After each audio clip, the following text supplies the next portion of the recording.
Good morning student. आज अपन discuss करेंगे आवेशित चालक की सतह पर बल। आवेशित चालक की सतह पर बल, ये टॉपिक वेरी मोस्ट इम्पोर्टेंट है। और लास्ट वीडियो के अंदर अपन ने गाउस के अनुप्रयोगों को किया था।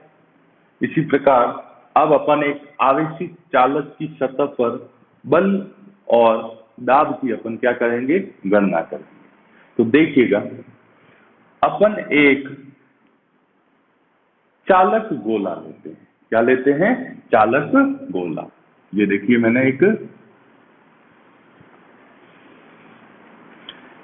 चालक गोला लिया। अपन जानते हैं कि जब चालक गोले को अपन आवेशित करते हैं, क्या करते हैं? आवेशित करते हैं, तो ये आवेश उसकी सतह पर वितरित हो जाता है। तो सतह ये उसके पृष्ठ पर क्या हो जाता है? वितरित हो जाता है। उसके पृष्ठ पर वितरित हो जाता है। ये इस प्रकार इसके पृष्ठ पर क्या हो गया? वितरित हो गया। ठीक है। अब अपन इसकी सतह के ऊपर बल की गणना करने के लिए मैं यहाँ पर दो बिंदु लेता हूँ। एक बिंदु लिया मैंने इसकी सतह के बाहर, जिसका नाम रखा मैंने P, और एक बिंदु मैंने लिया इस सतह के अंदर, जिसका नाम लिया मैंने Q। ठीक है। अब इसके ऊपर विद्युत क्षेत्र की गणना, विद्युत क्षेत्र को प्राप्त करने के लिए अपन यहाँ पे दो अल्पांश लेते हैं। क्या लेते हैं? दो अल्पांश। एक अल्पांश लिया अपन ने A, B, और ये पूरा मैंने अल्पांश मान लिया C। क्या मान लिया? C। ठीक है। तो एक अल्पांश भाग हो गया AB, और एक अल्पांश वाला बड़ा वाला भाग हो गया A, C और B। ये दोनों अल्पांश इन दोनों के ऊपर क्या लगा रहे हैं? विद्युत क्षेत्र लगा रहे हैं। ठीक है। अब अपन को AB अल्पांश के कारण इसके लंबवत E1 की दिशा होगी। ठीक है। और ACB आवेश के कारण E2 की दिशा भी इसके क्या होगी? लंबवत। इसी प्रकार इस चालक के अंदर जो बिंदु Q स्थित है, इस पर इस AB के कारण यहाँ पे E1 मिलेगा, और ACB के कारण इसके लंबवत अपन को E2 ऐसे मिलेगा। ठीक है। अब अगर अपन देखा जाए कि सतह पर बल की परिभाषा कैसे देंगे, तो परिभाषा एकदम बहुत सिंपल है कि संपूर्ण पृष्ठ पर सभी अल्पांशों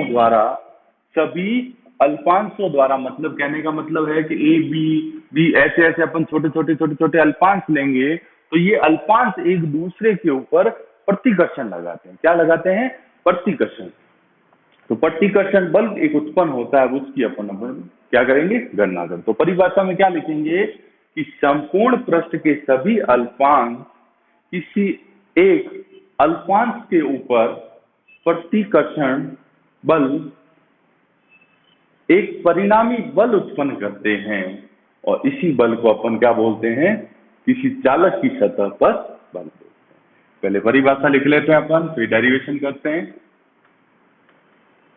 संपूर्ण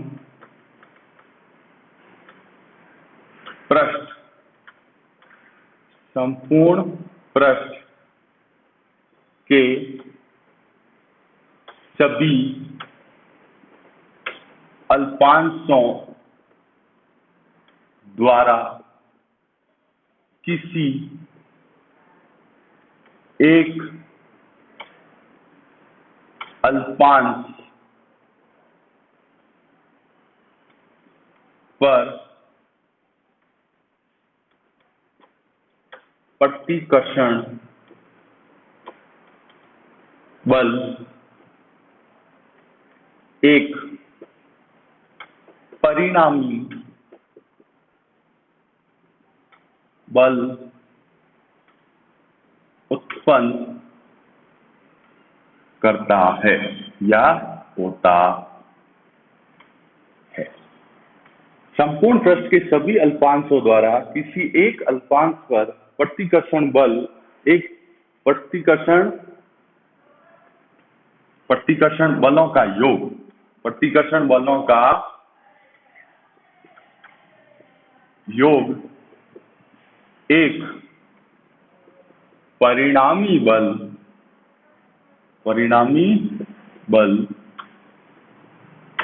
उत्पन्न होता है यदि एकांक क्षेत्रफल पर बल विद्युत दाब उत्पन्न करता है। इस बल से अपन विद्युत दाब भी अपन क्या कर सकते हैं, ज्ञात कर सकते हैं। तो ये इसकी परिभाषा हो गई। अब अपन डेरिवेशन स्टार्ट करते हैं। देखिएगा, बहुत सिंपल डेरिवेशन है। अपन ये जानते हैं कि इसका मान मैंने ले लिया ई पी और ये एक मान लिया ई क्यू, ठीक है। इसका मान ले लिया ई पी, इसका मान ले लिया ई क्यू। बाहर के कारण अपन ने ईपी की जो वैल्यू आई थी वो कितनी आई थी, सिग्मा अपॉन एप्सिलॉन नॉट। कितनी आई थी, सिग्मा अपॉन एप्सिलॉन नॉट, ठीक है। अब अपन जानते हैं कि चालक के अंदर कोई आवेश नहीं होता, जिसके कारण इसकी जो विद्युत क्षेत्र है वो क्या हो जाएगा, 0। अब देखिए, अब मैं इस P के ऊपर गणना कर रहा हूं, बल्कि क्या कर रहा हूं, P के ऊपर गणना कर रहा हूं। तो देखिए, अल्पांश AB के कारण जो विद्युत क्षेत्र लग रहा है वो E1 है और ACB के कारण लग रहा है वो क्या है, E2 है, ठीक है। ये क्या है, E2 है। तो देखिए, अतः P बिंदु पर विद्युत क्षेत्र क्या हो जाएगा, समान दिशा में होने के कारण ये दोनों आपस में जुड़ जाएंगे। क्या हो जाएंगे, जुड़ जाएंगे। EP equal to E1 plus E2, ठीक है। EP की वैल्यू क्या होती है, sigma upon epsilon not E1 plus E2। समीकरण नंबर क्या मान लिया, इसको 1 मान लिया। क्या मान लिया, 1, ठीक है। अब अपन आएंगे Q बिंदु पर विद्युत क्षेत्र, Q बिंदु पर विद्युत क्षेत्र। तो क्या हो जाएगा, EQ बराबर, देखो एक नीचे की तरफ है और एक ऊपर की तरफ है, तो ये क्या है, विपरीत हो जाने के कारण घट जाएंगे, E1 माइनस E2, ठीक है। अब अपन जानते हैं कि EQ की वैल्यू यहाँ क्या होती है, 0, क्योंकि अंदर कोई आवेश नहीं है। तो ये वैल्यू क्या आ गई, E1 बराबर E2। ये वैल्यू अपने पास प्राप्त हो गई। अब ये E1 का मान किसमें रखूंगा, समीकरण नंबर 1 में। कहाँ रखेंगे, समीकरण नंबर 1 में। तो क्या आ गई वैल्यू, समीकरण 1 में मान रखने पर, देखिए मान रखते हैं, sigma upon epsilon naught E2 plus E2। तो वैल्यू क्या हुई, 2E2 equal to sigma upon epsilon naught. तो E2 का मान क्या आ गया, सिग्मा अपॉन 2 एप्सिलॉन नॉट। ये अपन को मान प्राप्त हुआ, किसका, E2 के कारण। E2 का अपन को मान प्राप्त हो चुका है। अब ध्यान देना कि यदि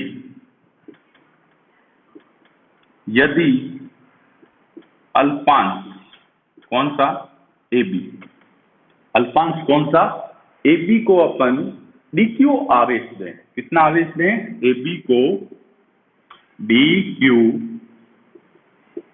आवेश देने पर बल क्या निकालेंगे, बल क्या निकालेंगे, बल। तो देखिएगा अपन पढ़ चुके हैं सिंपल तौर पे कि E इक्वल टू, अपन पढ़ चुके हैं क्षेत्र की, विद्युत क्षेत्र की परिभाषा से क्या पढ़ा है, F अपॉन क्यू, क्या पढ़ा है, F अपॉन क्यू। अपन क्या निकाल रहे हैं, बल। तो क्या हो जाएगा, डी एफ इक्वल टू ई कौन सा लेंगे, E2, ठीक है, और क्यू क्या हो गया, डी क्यू। क्लियर है इस परिभाषा से। अब अपन D F equal to E2 का मान क्या है, सिग्मा अपॉन 2 एप्सिलॉन नॉट, ठीक है।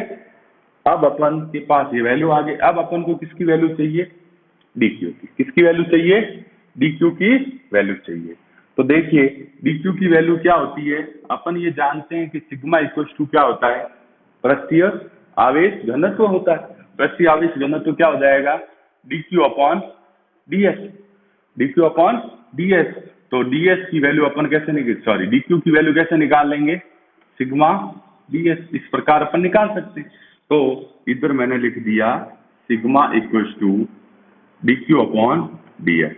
तो D Q equal to sigma D S, ये वैल्यू यहाँ पुट करूंगा मैं, सिग्मा डी एस। तो क्या आ गई वैल्यू अपने पास, डी एफ बराबर sigma square upon 2 epsilon naught D S, 2 epsilon naught D S. ये किसके लिए है, अल्पांश के लिए। अब अपन किसके लिए निकालेंगे, संपूर्ण के लिए निकालेंगे। किसके लिए निकालेंगे, संपूर्ण। तो मैंने लिखा संपूर्ण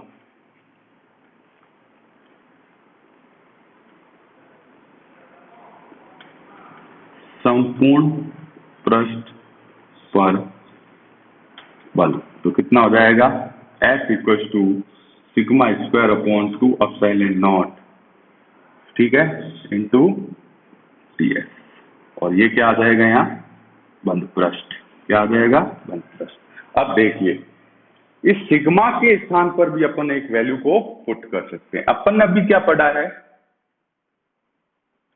E इक्वल टू क्या पढ़ा अपन ने, सिग्मा अपॉन एप्सिलॉन नॉट। तो सिग्मा की वैल्यू यहाँ क्या आ गई, E इंटू एप्सिलॉन नॉट। तो इस सिग्मा के स्थान पे मैंने यहाँ पे वैल्यू क्या रख दी, F इक्वल टू सिग्मा की वैल्यू हो गई E का स्क्वायर एप्सिलॉन नॉट का स्क्वायर 2 एप्सिलॉन नॉट, और ये क्या हो गया, डी एफ। एप्सिलॉन नॉट से एप्सिलॉन नॉट कट गया, तो डी एफ की वैल्यू मेरे पास क्या आई, 1/2 E square epsilon naught D S. ये अपने पास बल प्राप्त हुआ। क्या प्राप्त हुआ, बल। और अगर मैं संपूर्ण पृष्ठ पर बल निकालूं तो क्या हो जाएगा, ये F संपूर्ण पृष्ठ के लिए क्या लेते हैं, समाकलन का, और ये बंद पृष्ठ को क्या कर रहा है, रिप्रेजेंट। तो क्या हो जाएगा, 1/2 E square epsilon naught D S, ठीक है। तो ये क्या हो गया, बल। यदि अपन दाब की गणना करना चाहें तो अपन लिखेंगे प्रति एकांक, यहां पर भी अपन एक प्रति एकांक लिख दें, प्रति एकांक क्षेत्रफल, प्रति एकांक क्षेत्रफल पर दाब। क्या हो जाएगा, दाब क्या हो जाएगा अपना,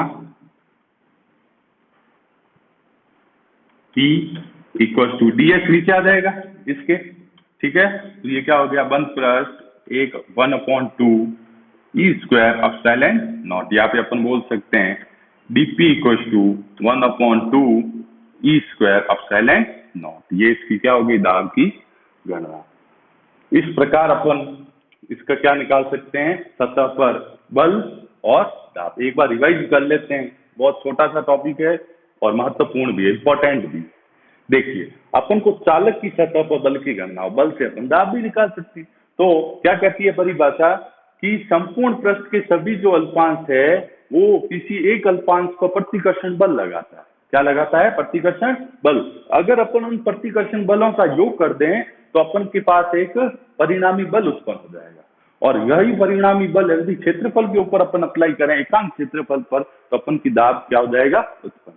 तो अपन ने कुछ नहीं किया, एक सतह के बाहर पॉइंट लिया, एक सतह के अंदर लिया, तो P बिंदु पर विद्युत क्षेत्र समान दिशा में होने के, अब दिशाएं कैसे निकाली अपन ने?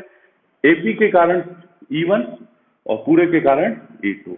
इसी प्रकार इसके लंबवत निकाल दिया, EP की value sigma upon epsilon not E1 plus E2 निकाल लिया। फिर Q के ऊपर बिंदु पर विद्युत क्षेत्र EQ बराबर E1 माइनस E2 निकाल लिया, और फिर अपन ने EQ की वैल्यू 0 रख दी, क्योंकि अंदर क्या होता है? 0 होता है, ये 0 निकाल लिया अपन ने। इस प्रकार अपन का E1 बराबर क्या आया? E2। ठीक है, फिर अपन ने ये वैल्यू पुट की, इसी के साथ अपन ने E2 का मान फाइंड कर लिया। फिर अपन ने AB अल्पांश को अपन ने क्या दिया? AB अल्पांश को अपन ने DQ आवेश दिया। क्या दिया? DQ आवेश दिया। इसी प्रकार अपन ने DF की वैल्यू निकाली, फिर अपन ने E2 का मान पुट किया, DQ का मान अपन ने यहाँ से निकाला, सिग्मा DS वैल्यू को पुट किया। इसी प्रकार अपन के पास F की वैल्यू प्राप्त हुई, और F से अपन ने क्या निकाल लिया? ठीक है, नेक्स्ट टॉपिक अपन नेक्स्ट वीडियो में देखेंगे। और आज ये अपन की इलेक्ट्रोस्टैटिक्स का सेकंड यूनिट जो था उसका अंतिम लास्ट टॉपिक था ये। और इस YouTube के चैनल को ज़्यादा से ज़्यादा share and subscribe and comment करें, और कोई डाउट्स वगैरह हो तो कमेंट बॉक्स में लिखकर बताएं। Thank you.